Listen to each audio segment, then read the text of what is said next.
Reduction of photosynthesis. Photosynthesis एक redox process है जिसमें ऑक्सीडेशन भी होती है, साथ ही साथ क्या होती है, रिडक्शन भी होती है। देखिए कार्बन डाइऑक्साइड की रिडक्शन की गई है और वाटर मॉलिक्यूल की क्या की गई है, ऑक्सीडेशन की गई है। तो हम कह देते हैं ओवरऑल इस इक्वेशन के अंदर क्या है, आधा हिस्सा हमारे पास क्या है, रिडक्शन दिखाता है, आधा हिस्सा हमारे पास क्या दिखाता है, ऑक्सीडेशन दिखाता है। एक मॉलिक्यूल की रिडक्शन की जाती है, कार्बन डाइऑक्साइड को रिड्यूस किया जाता है, वाटर को ऑक्सीडाइज किया जाता है। तो ये ओवरऑल हमारे पास क्या कहलाता है, रिडॉक्स रिएक्शन। ऐसी रिएक्शन जिसमें रिडक्शन और ऑक्सीडेशन एक साथ उसे कहते हैं हमारे पास क्या है, वो है रिडॉक्स रिएक्शन।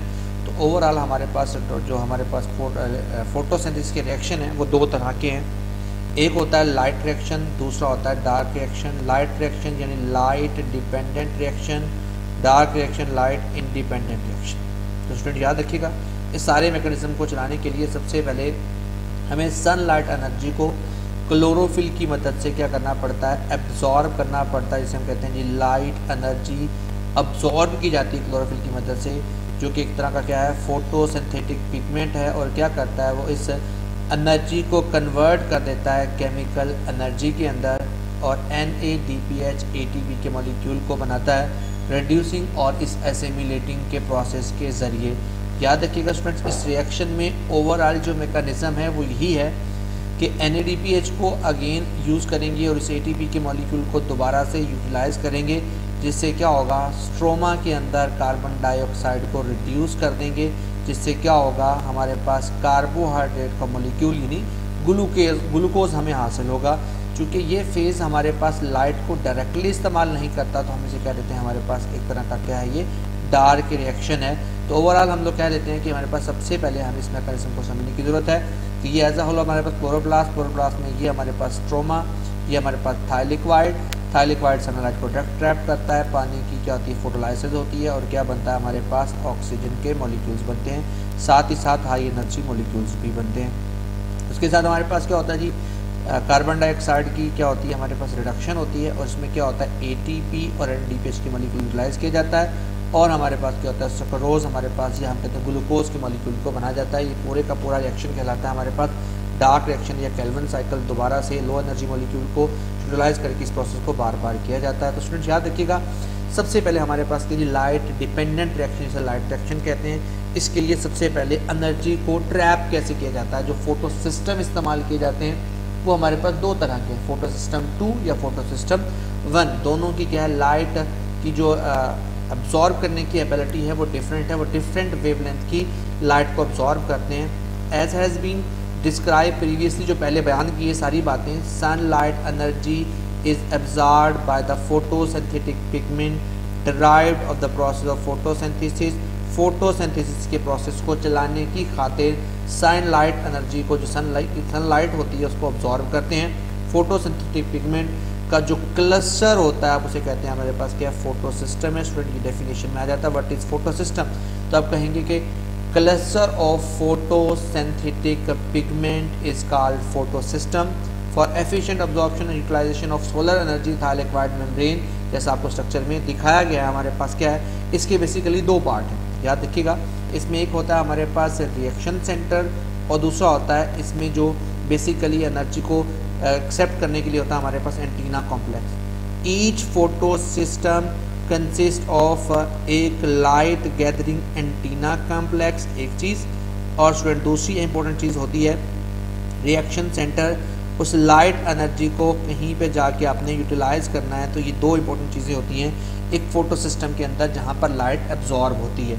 एंटीना कॉम्प्लेक्स क्या है, many molecule of chlorophyll A के भी होते हैं, क्लोरोफिल बी के भी होते हैं, कैरोटिनॉइड के भी होते हैं। स्टूडेंट इनसे पीछे आप इनसे मतलब पहले पढ़ चुके हैं कि क्या होते हैं ये मॉलिक्यूल। ये वही मॉलिक्यूल हैं जो यहाँ पर दिखाए गए स्ट्रक्चर में, और इसमें कुछ क्लोरोफिल ए के हैं, कुछ क्लोरोफिल बी के हैं।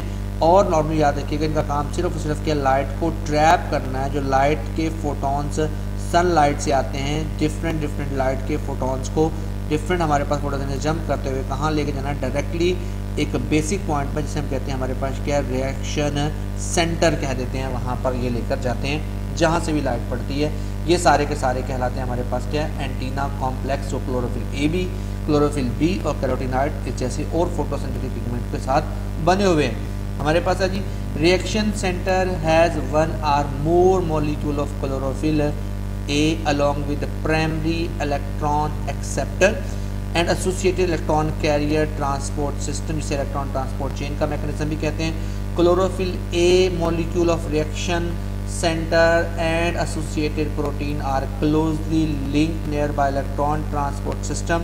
तो क्या होता है ऑटोमेटिकली वहाँ से क्या होता है, सारे के सारे इलेक्ट्रॉन जो होते हैं वो प्राइमरी इलेक्ट्रॉन एक्सेप्टर के जरिए शिफ्ट होते हैं. और ये हमारे पास जो नीचे दिखाया गया, नीचे आपके पास रेड कलर में दिखाई गई ये जो बेडशीट टाइप सेटअप है, इसे कहते हैं हमारे पास क्या है, ये रिएक्शन सेंटर है.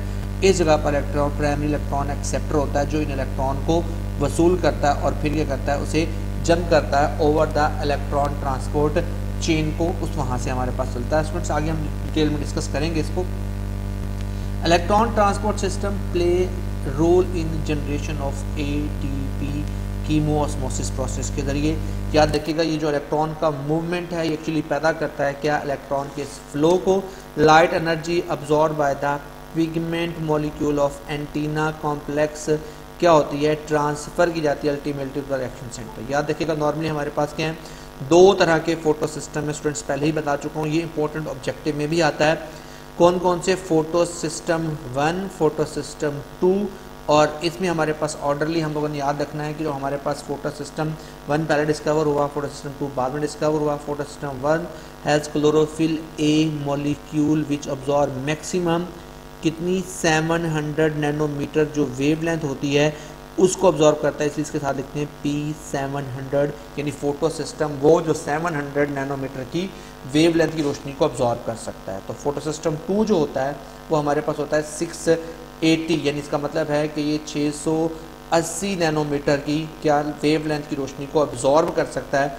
हम कहते हैं हमारे पास क्या होता है, ये फोटो सिस्टम सेकेंड कहलाता है. तो याद रखिएगा स्टूडेंट, फोटो सिस्टम सेकंड पहले इस्तेमाल होता है, फोटो सिस्टम 1 जो होता है वो बाद में इस्तेमाल होता है. फोटो सिस्टम 1 भी अपनी एनर्जी को फोटो सिस्टम 2 की तरफ लेकर जाता है, वो ओवरऑल जो हमारे पास रिएक्शन सेंटर होता है. फिर उसके बाद क्या होता है, स्पेशलाइज मॉलिक्यूल जिन्हें हम कहते हैं प्राइमरी इलेक्ट्रॉन एक्सेप्टर, वो भी लगे होते हैं जो नियर बाय रिएक्शन सेंटर होते हैं और एक्सेप्ट करते हैं, ट्रैप करते हैं हाई एनर्जी इलेक्ट्रॉन्स को और क्या करते हैं, उनको लेकर जाते हैं आगे से आगे और पास करते हैं सीरीज ऑफ इलेक्ट्रॉन कैरियर से, जहाँ पर क्या करते हैं वो अपनी ATP के मॉलिक्यूल को बनाते हैं. याद रखिएगा कि ये जो ATP की फॉर्मेशन है वो दो मैकेनिज्म से हो सकती है, या तो नॉन साइक्लिक इलेक्ट्रॉन के फ्लो से या साइक्लिक इलेक्ट्रॉन के फ्लो से. तो हम कहते हैं हमारे पास ये फॉस्फोराइलेशन का प्रोसेस है, फोटोफॉस्फोराइलेशन, जिसे हम कहते हैं हमारे पास क्या जी, साइक्लिक या non cyclic electron flow, non cyclic photophosphorylation. और अगर साइक्लिक मैनर में वो इलेक्ट्रॉन का फ्लो होगा जिसमें ATP बनेगी तो हम कहते हैं हमारे पास वो क्या कहलाता है, साइक्लिक हमारे पास क्या, और फोटोफॉस्फोराइलेशन. स्टूडेंट नेक्स्ट हम लोगों को डिस्कस करना है कि ये मैकेनिज्म है क्या, नॉन साइक्लिक या साइक्लिक फोटोफॉस्फोराइलेशन है क्या. तो इंशाल्लाह नेक्स्ट लेक्चर में इसको सीखते हैं. तब तक के लिए अल्लाह हाफिज़.